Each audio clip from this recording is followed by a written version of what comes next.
Da, da, da, da. Welcome back to the long delayed wait because of my stupid timetable has just blown away, and basically I've been packing away, moving again, and then just everything happened and I didn't have time to do any videos. But I have been making art, but I haven't been able to do videos. But hopefully now I'm gonna get back into it, and this is the first one, and hopefully it will stay for a while until I have to go to work again in another week. Whoops. But I need to get by, so I need money. Also, by the way, Duncan's here. Say hi. Hey. Okay, he's playing Pokemon. Yeah.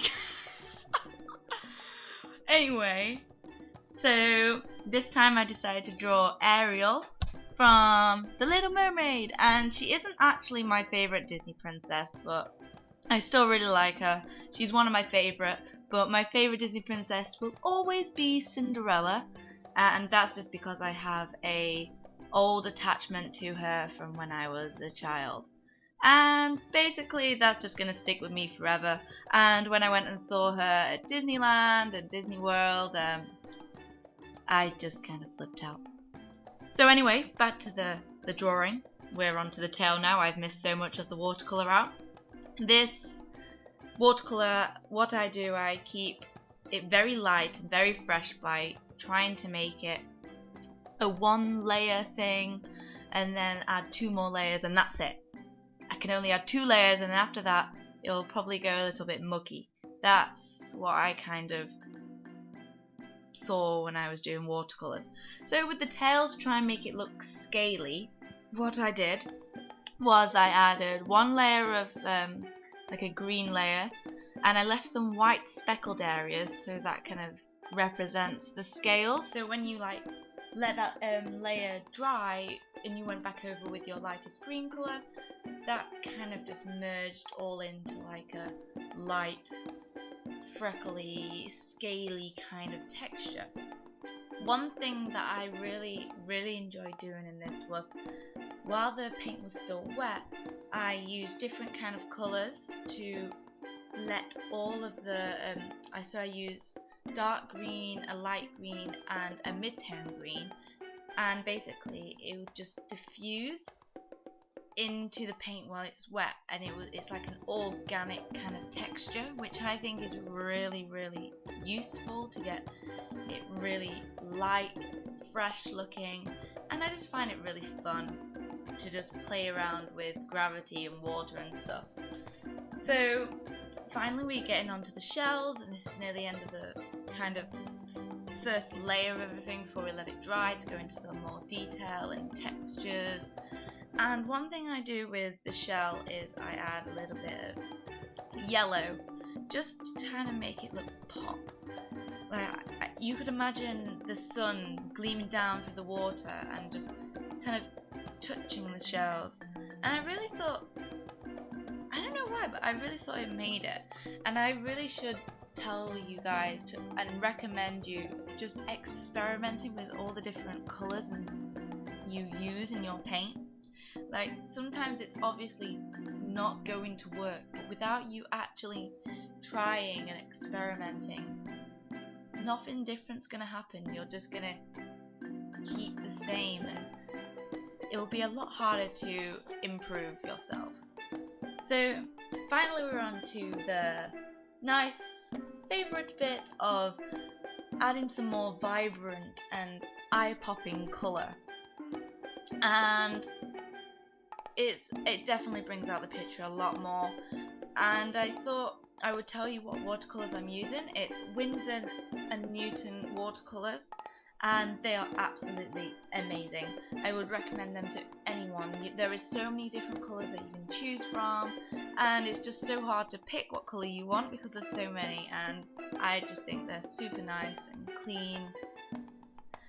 So the next thing, we're just adding some more freckly little bits onto the tail, adding some more dark areas just to give it a little bit more depth and 3Dness, make it a little bit more lifelike. And finally, the best bit, I have this really nice gold watercolour paint which I got from my friend in Germany, and it's absolutely amazing. I wish I could show you the shimmer on it, and I should have, but unfortunately I do not think I did, which I am kicking myself in the butt right now.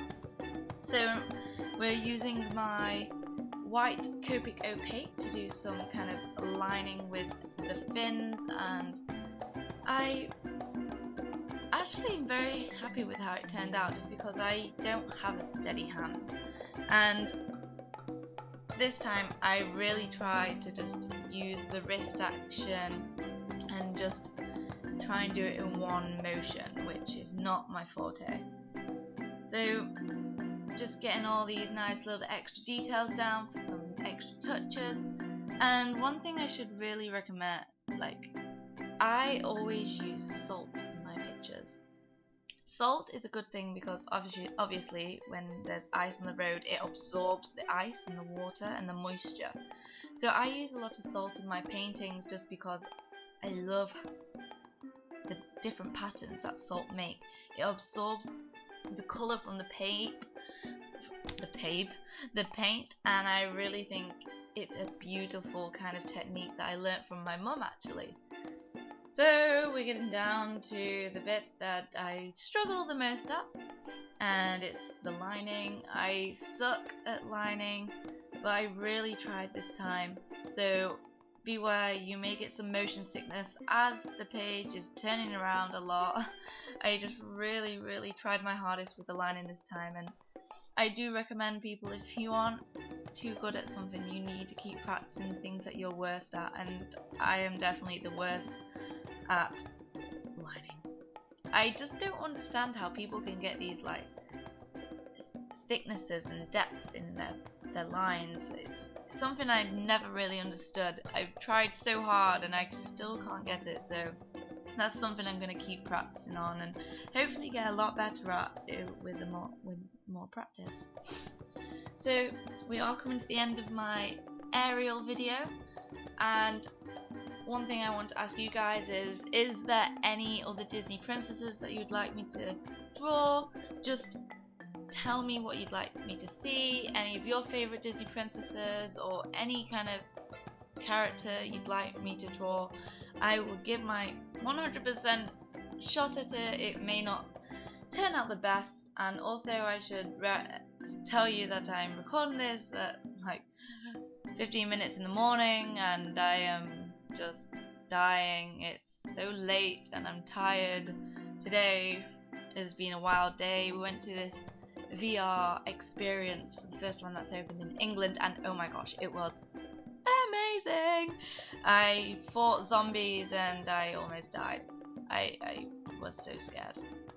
So we're just gonna wrap this video up, because I'm just adding the last little touches by sprinkling and spraying some little bits of white to make it look shiny and pretty.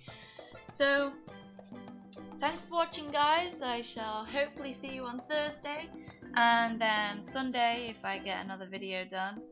And yeah, that's about it, guys. See you later. Bye.